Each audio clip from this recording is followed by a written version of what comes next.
Hey, everybody. Welcome to another episode of the Horse Geeks podcast, where we look at horses and riding from the inside out. I'm Kirsten Nelsen, professional horse trainer, and with me once again, my good friend Deb Romero, certified Alexander Technique instructor. And also, I don't know if you still do it, but you were a medical massage therapist as well. Is that correct? Yes. Yeah. Yeah, and I think the topic today is about shoulders, horses and humans. I think because shoulders are such a big deal. Oh my God, every riding arena Big I deal. walk into, somebody's lifting the shoulder. Why is my horse escaping through the shoulder? My horse drops the shoulder, blah, blah, blah, blah, blah. Shoulder, shoulder, shoulders. Get control over the shoulders. And so I really wanted to do a podcast just on how shoulders work, kind of from your perspective with people, as well as what we're talking about with horses and riding. So, from an anatomical perspective for the rider, what is it that really controls the use of the shoulders? Like, is it the That is a shoulder great itself, or question. is it the hand? Is it what makes us have I have habits an with shoulders? Alexander teacher taught me that the arm is only exists to get the hand where it needs to go. Yeah, So I was like, wow, that's it. that's pretty simple. It is purely that's a simplistic way to think about it is you're using your arm. How you choose to use your arm is really the big question. To get your hand Um, where it needs to go. yeah, yeah. Yeah, and I would And say that, that's true with horses, that the use of the shoulders is directly related to the placement of the hoof. yep, So makes it's like sense. their shoulder is putting their hoof where it needs to go, or not. Yep. Yes. Or not. Exactly. Just the same thing with people. Yeah, so in horse terminology, when we're talking about horse training, there's a term called dropping a shoulder. So I just want to clarify what that means to me, because people can have different definitions. But what I consider dropping a shoulder is when one shoulder physically becomes lower than the other. So we could say if a horse is dropping the left shoulder, that the right shoulder is too high or the left shoulder is too low. Mm, It would be the same thing, it's right? And so the scapula, which is what we call the horse's shoulders, at the top of the horse's front leg, is maybe lower on one side compared to the other. And that happens especially during turns and circles. That can happen frequently.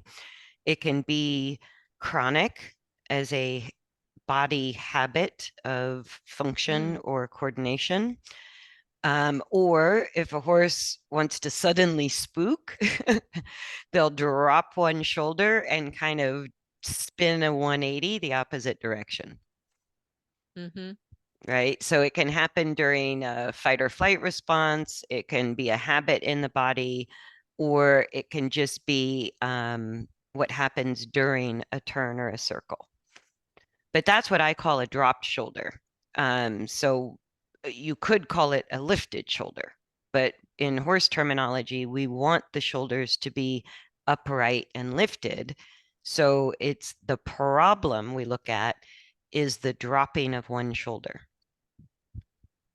And do you right. see that with people? Is that a dropped shoulder kind of a thing with people the same way I'm Um, describing? I don't see that as much as the hiking of the shoulders up towards the neck. That level of tension. Um, are we Mhm. allowing the arm to just hang and be available, or are we tensing our shoulders up towards our ears whenever we do an activity? And so I do see you that more, find, especially with sorry, go ahead, especially with. I find that with all the devices we have in our lives now, and I think it was a couple of podcasts ago we talked about letting the information come to you. Mm-hmm. We're so grabby and dewy with our hands.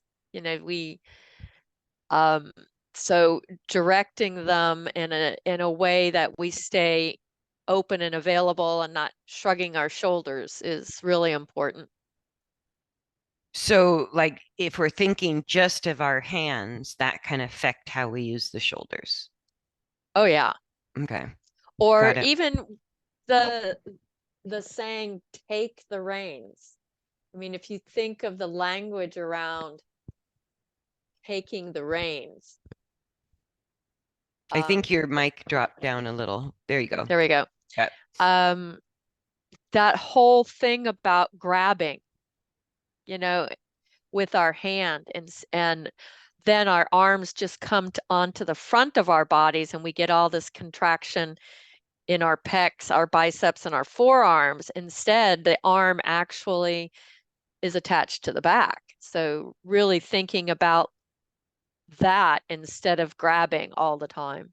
So connecting the hand into the shoulder Hmm. to And think into the about, back because the fascial connection for the arm actually goes from the pinky down the back of the scapula to your sacrum. So mm. thinking, yeah, I'm always thinking that's where my arm is coming from. That's the attachment that and that keeps me open in my shoulders lower than, raising my shoulders up. So thinking of taking up the reins from the back through the scapula and the shoulders and then ending in the hands Yeah, rather I than think, grabbing with the yeah, hands. Yeah. exactly. That's that, it's like we were talking in the previous podcast about that isolating that one joint where um that's what gets us in trouble. Oh, heels down. Yeah, Heels absolutely. down. So I'm curious because one of the things I find with horses all the time, and the reason the drop shoulder becomes a big deal across the board in all horse training, is because there's a pattern of asymmetry. There's a lack of Mhm. internal straightness, and I'm curious if that's more common with quadrupeds versus biped humans, That's a really good or question. do you find when you're doing, like, especially when you were doing medical massage, do you find there's an asymmetrical use? Because we're all right-handed or left-handed. And Exactly. so, like a horse that has a chronic pattern of, say, a dropped left shoulder, we tend to call that horse left-handed. Interesting. See, I just keep going. The difference to me is with the quadruped, I go right to the spine in my thinking that that's where the problem is, and the leg is just the symptom, it's not the cause. It is. Well, just like us, the horse's legs are the appendicular skeleton, Right, right? So the horse's front legs are anatomically equivalent to the human arms, and the horse's hind legs are anatomically equivalent to the human legs.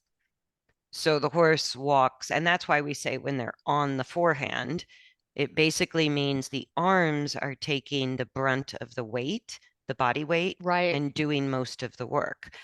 And that's one of the main reasons that we'll have shoulder issues is if the body weight of the horse is not being self-controlled through the use of the back muscle and the use of the pelvis, it's kind of like they're doing everything with their hands, right. like what you're describing. So the hoof placement and the leg kinematics, which just means the geometric flight path of the leg, is going to be compromised because it's weight bearing, where it Yes, shouldn't be weight bearing. It should be less, it should be, the body weight should be controlled from excessively overloading the front legs through the use of the horse's hindquarter and back muscles and spine.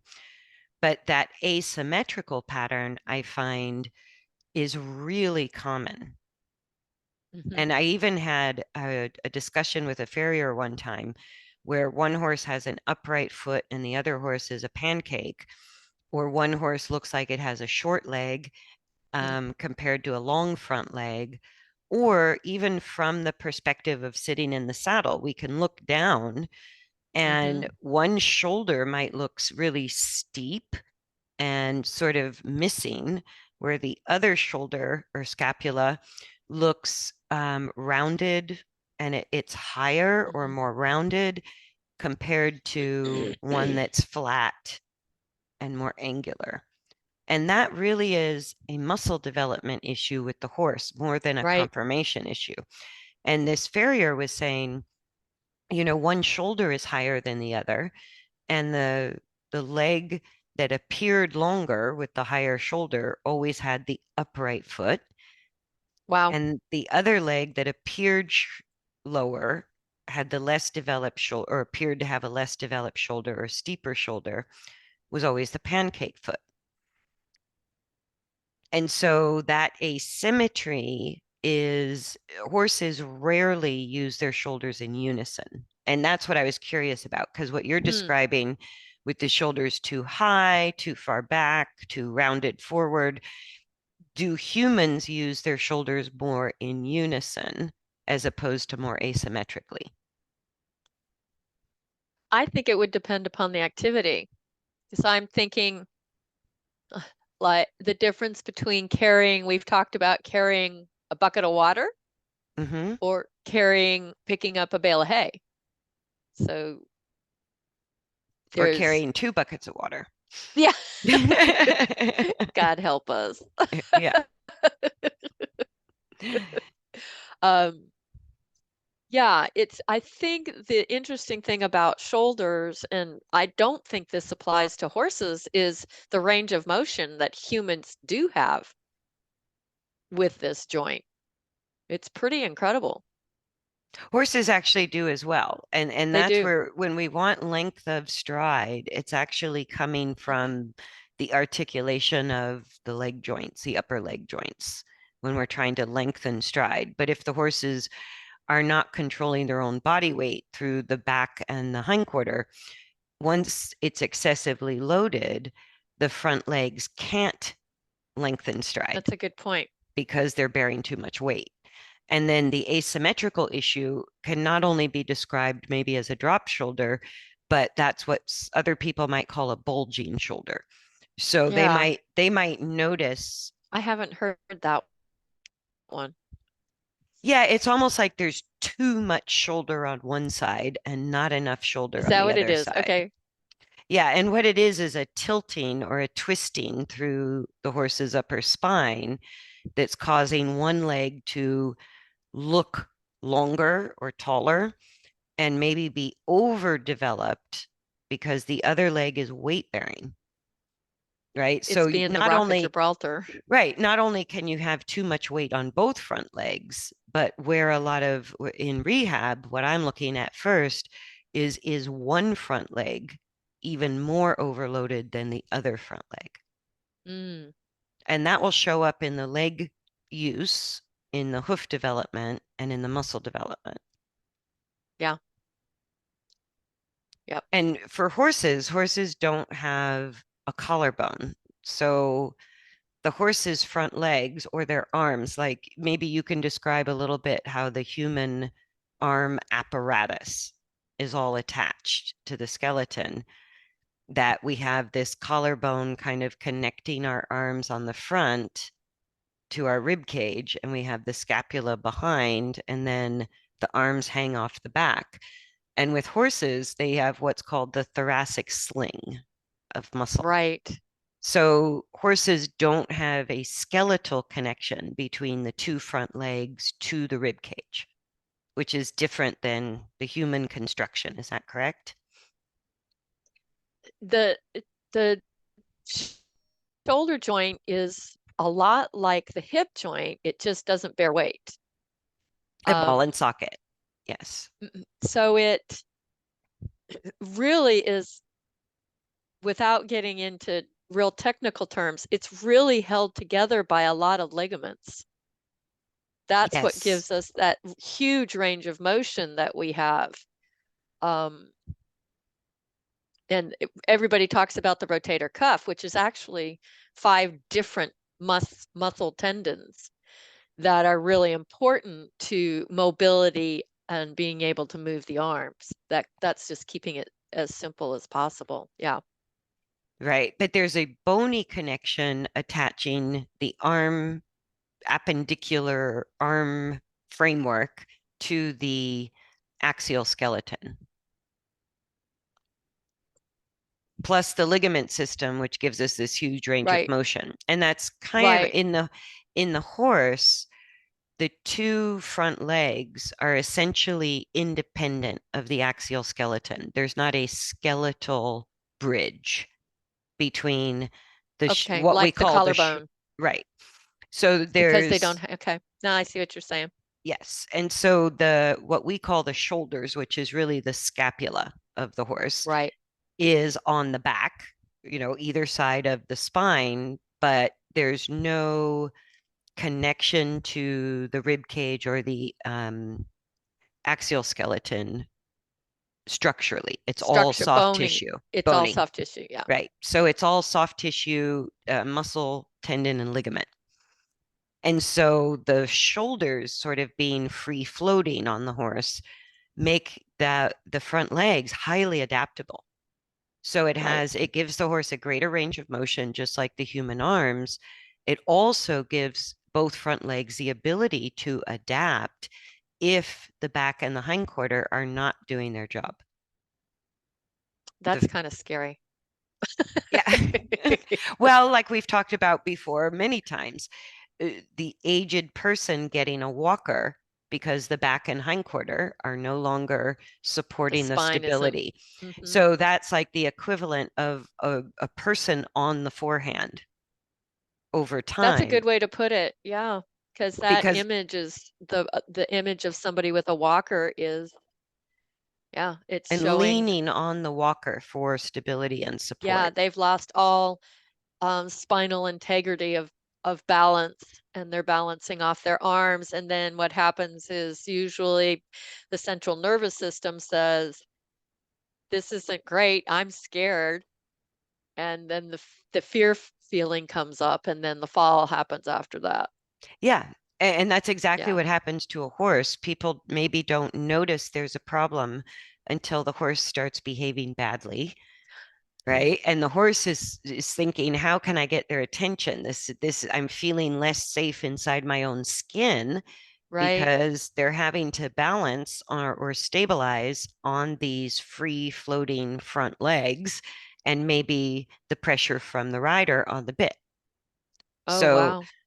that would be like a horse leaning on the bit is the equivalent to a person leaning on a walker for Yep. stability, right? And then the arms are sort of helping with stability, but all of that happens because the back or the axial skeleton is not able to do its job anymore. That's a good point, because it's a real eye opener to riders when I tell them you're balancing off of your hands like the walker, Hmm. instead of balancing and finding balance in your spine. And that's all you have to do is take the reins away from somebody, and you'll find out, were they balancing on their hands, or are they balancing through their spine? Right. Or just even with the reins, if you feel safer to kind of just touch or push down gently on the front of the saddle or the horse's withers or either side of the neck and take your hands out of the equation. You start to Yeah, find out really fast if your back and your hindquarters have been doing the job or if your front exactly. legs have been doing the job. But I think that's why the shoulder issues are talked about so frequently, whether it's Western or English. It's like everybody talks about dropped shoulder, bulging shoulder, or there's another term we call escaping through the shoulder, Oh, which it always makes me smile because the rider thinks they're steering through the rein and they're pulling harder and harder, say on the left rein, and the horse just keeps drifting off to the right. That's escaping through the shoulders. So what's happening is the inside shoulder is going to be lower than the outside shoulder, which means either the horse is going to leaning on the inside shoulder to the point that they're going to make the turn tighter and tighter, or they start to transfer that energy into the outside shoulder. So on a dropped shoulder, let's say the left front leg, when that leg is overloaded, then the whole leg is going to pull in towards the midline, Okay. right? So then the horse is either going to keep falling to the left, losing steering, making Mhm. a turn tighter and tighter in the direction of travel, or the horse is going to start sending energy, moving the other Mm. shoulder too far away from the midline. So if one shoulder comes in towards the spine too much, the other one has to go out. Go out. And that's how they escape through the shoulders. And the more we bend the neck, the more we create that effect through the shoulders. Mm. That's true. So I've actually seen people thinking they're going to lift the shoulder by bending the horses. Like, let's say the left shoulder is lower, they're using the left rein and a left neck bend with an upward motion on their left hand to try to physically lift the shoulder. And I go, that's impossible. Like, Yeah. that's literally impossible for the horse to lift their shoulder that way. You would have to bend the neck the other direction. That's what I was thinking. Yeah. Yeah, there's no way if I turn my head tighter and tighter and tighter to my left shoulder, can I lift my left shoulder without it Right. being a lot of strain? Right. So it's interesting. Anything else you want to say that you find common with, because shoulder pain is a Mm. huge issue for Huge. people, huge. Huge. And torn rotator cuffs, oh my God. I hear about that, I got to say, at least once a week. Somebody has a rotator cuff strain or tear. It's such a common part of our language now. Yeah, and I just want to make it clear that the rotator cuff is not one thing.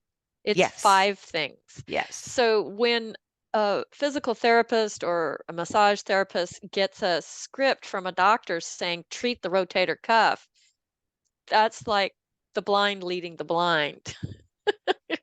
So as a body worker, I have to go in there and figure out, well, which one are we talking about? Unless they specify from an MRI or something like that, which my husband actually completely tore off the supraspinatus, which is the top one that lifts your arm up.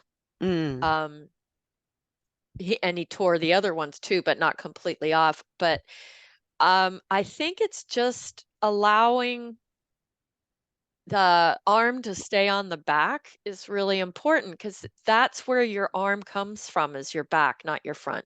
So then you're not putting excess strain on all five of those ligaments. You're, Right. you're letting them restore to like a resting A use. resting spot. And, Hmm. things that really trigger that are going to be computers, phones, things that kind of draw us in and down. Um, and even the thought when you go to pick up a bucket or open a door or taking the reins. Are you rounding your shoulders to make that happen? Are you closing off all that joint, or are you, leaving your arm on your back and Or moving? thrusting the arm backwards or Yeah, thrusting the shoulders backwards, which again, we've talked about shoulders back. mobility through the joints is the key. Yeah, So letting your joint do the work more than the muscle or the tendon and ligament. right. Yeah, as Americans, we're really big into muscle efforting. I don't know why. We think we just got It's to that work ethic. do Work it. harder. It's that. Yeah. Work Yes. smarter. I'm at my age, it's work smarter than work harder. Yeah. Well, and for horses, no matter what the shoulder issue is, if somebody starts talking about how their horse escapes through the shoulder or drops the shoulder or bulges the shoulder, anytime I hear shoulder in the sentence, Mm. what I know immediately is that they've lost the true alignment of the horse's head and neck to the upper back. That's a good way to put it. I go, what really controls the uprightness of the horse's two shoulders, the equalization of use left to right symmetrically, and especially during a turn, a circle, or lateral work, even if we are asking for lateral work where we're flexing the pole left or right, Mhm. from C3 all the way down to C7 in the horse's cervical spine, which is kind of the mid to upper part of the neck, all the way to the base of the neck, which is right in front of either scapula. That part of the neck, especially the lower part of the neck, has to be really precisely aligned to the upper back. And Yep. if you lose that alignment of the lower neck to the upper back, then the shoulders shift. They have to. The neck is They have to. shifting Yeah, that and the makes shoulders complete go sense. with it. Yeah. And then the horse can make up the difference, just like people with muscular effort, Yep. right? Or different compensation patterns. But to fix all shoulder issues in riding terminology, line up the neck with the back. And it's a precise thing. When we get down It's to very precise. mechanics, it means it should be what feels like a line of force that is stable, straight, and strong from at least the middle of the horse's neck all the way back to our seat bones. Hmm. If we don't have a straight, strong alignment there, and if the horse can't control their own body weight from falling forward, we're going to have an issue with the shoulders, quote unquote. Hmm. And especially during a turn, a circle, or lateral moves. Right. And So so is, it's maintaining that uprightness, even in a turn, is what we're looking for. yes, because as soon as we bend, we also have a slight twist. Yeah. Bend and twist. Is that true for human bodies as well?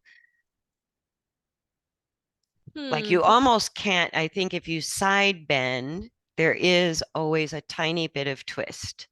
Like it's very difficult to isolate a side bend Yeah, from a rotational twist. that's it. Yeah. Or if we twist, we also bend a little. Hmm. Like in the horse, those are inseparable functions of the spine. I think that's a important point. Very important because 'Cause when you bend, you may get rotation. yeah, if we have excessive bending and the lower neck loses alignment with the upper back, then we're also going to have excessive twisting, Hmm. right? And then what happens is the shoulders and all the way down to the feet go the wrong direction, right? So it's like the horse can't put the feet where they need to go Right. because the shoulders are going the wrong direction. The shoulders are going the wrong direction because the spine is no longer stable or level or aligned. And Bingo. so, and because the front legs are controlled with all soft tissue, another farrier was one that I didn't use long, was telling me very proudly how you have to shoe a horse that's base narrow, meaning the front legs are what they say conformationally close together, or how you would have to shoe a horse that's base wide, which means the front legs are conformationally, I put in quotes, wider apart. And I looked at him and I said, yeah, but it's all muscle. Right. How do you know if a horse is really base narrow or base wide? And if you're shoeing, like all horses should be what I would call base wide. Yeah, they That should. that would be the front legs are, vertical under the scapula and the width of the scapula, Hmm. right? Equally on either side of the spine. That would be the healthy muscle use that controls the stability of the front legs. So when we have wiggly shoulders, escaping through the shoulders, drop shoulders, bulging shoulders, what it's really telling us is the legs are compensating Mhm. for something related to twisting or bending going on in the spine, either the Yes. wrong direction or too much. Yeah. And so, would you say when you're working with a human, do you ever just look at that same alignment to help them resolve shoulder issues? Like that Yes, because alignment it of the goes neck back, to the back. yeah, it goes back to the walker thing. If you think about it, that if you're using your arms to balance with, you have to go back to learning the tensegrity and intake of the spine of what's going on there. Mm. Yeah, because the arms, just like the horse's front legs, were not meant to balance off of Or bear weight. or Like bear that's weight. really what we're doing on a walker is bearing weight on our Yeah, arms. that it's just not meant for that to happen. I see it all the time when I go to the grocery store, the way people push the grocery carts. Is leaning. Yeah. They're leaning or their shoulders go up into their ears and they lock their arms and I'll even see it the way some people will ride bicycles. yep, Yeah, that everything is balancing on the handlebars yep, rather than through the seat and the legs. yep. Yeah, so it's not Maybe they that need to put their uncommon. heels down. Yeah. Yeah, no, I think it's not uncommon to see a human on the forehand, and I would think that that would aggravate shoulder issues. Yeah, exactly. Yeah. So like with horses, there's kind of two stages to lengthening the front leg stride or having freedom, like a freeing element, lightness of the front end of the horse. One is the horse has to use its axial skeleton in a stable way, which then leads to the correct muscle use through the back and the hindquarter or the degrees of engagement of the pelvis, placing the hind legs underneath the center of the body. So if they can't control their body weight from excessively overloading their own front legs, you can't have freedom of movement in the front legs. Exactly. So when you have that, you also, to keep the shoulders upright, which is what's going to extend the length of stride or the agility or the mobility of the front legs, is really the alignment of the neck to the back, Yes. which is a different issue than the weight control. They're both Yes. important, but they're two different issues. So if we're still thinking we have to bend our horse like a banana on a circle, we're always going to have shoulder issues. We're going to have rotation. Yeah. Yeah, we're always going to have too much lateral bend, which means too much twist or rotation, which means the shoulders are going to get away from us over and over and over and over, Right. whichever way the horse uniquely figures out. But they are either going to be shifting too far left or too far right. They have to. It's kind of a mechanical predictability. So same with us. And I see with people, some people will have a head tilt, Yeah. right? And that would kind of be the equivalent of too much lateral bend through the neck. That's going to make one shoulder lower and one higher with somebody that has a chronic head tilt, left or right. And the left-handed, right-handedness in the world, that the muscle development is usually different at with the amount of use you use one arm. And we don't think Right. about that. Even simple things that I could open the door with my non-dominant hand. Yes. I don't know if I can We, brush my teeth with my non-dominant hand, but but we don't do it until we break an arm. Yeah. Yeah, but we could do it. And I yes, think when it comes to an athletic endeavor, that's where we train to function more symmetrically. yes, we I do think on a, day-to-day functional basis, we never think about it. We never have to. It never becomes important. until But we if get hurt. until we get hurt, or over time, what I think a lot of times what we call degenerative disease is either just a misuse or a lack of use over time. I agree. That it's not just this, your body is deteriorating because you're old. It's like, No, it's how you use it that matters. yeah, and if you don't use it, you lose it. Mhm. And that I can see, like if the bone's remodeling or you're losing cartilage or whatever, people can label it. It can be labeled, I should say, as degenerative because you're seeing breakdown over time, but also a lack of correct use, either too much stress or not enough stress Right. to the Healthy body stress. part, healthy stress, can also create deterioration over time. Yes.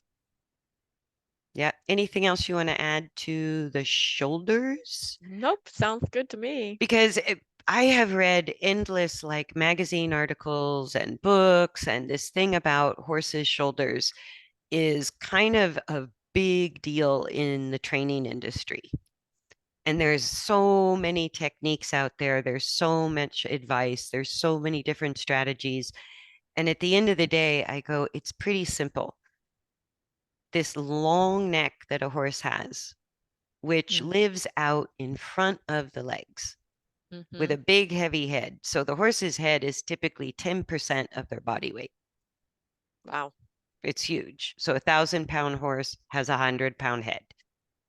And then you've got this long neck, like all of the support mechanisms, those four legs are way back here. And this long neck, which gives them the advantage for survival, but it's a bit of a challenge when it comes to managing that Hmm. extra weight and mass that isn't supported directly by a leg. And so it is that alignment to the support system, the axial skeleton, the middle of the back, the upper back rib cage, the middle of the lower back, the middle of the pelvis, and that neck alignment, if it's not precisely lined up, then the shoulders have to shift in order to compensate. There can't Yep. be a freedom in the front legs until we have that alignment and the horse has some control over body weight. So it's pretty simple. It's like straighten out the lower neck and it'll fix all your shoulder issues. Yes. Especially, and people don't think of that during a lateral movement, No, they don't. during, They're thinking of the movement. or they're thinking of the bending more Yeah. than they're thinking of the alignment. Alignment. Yeah.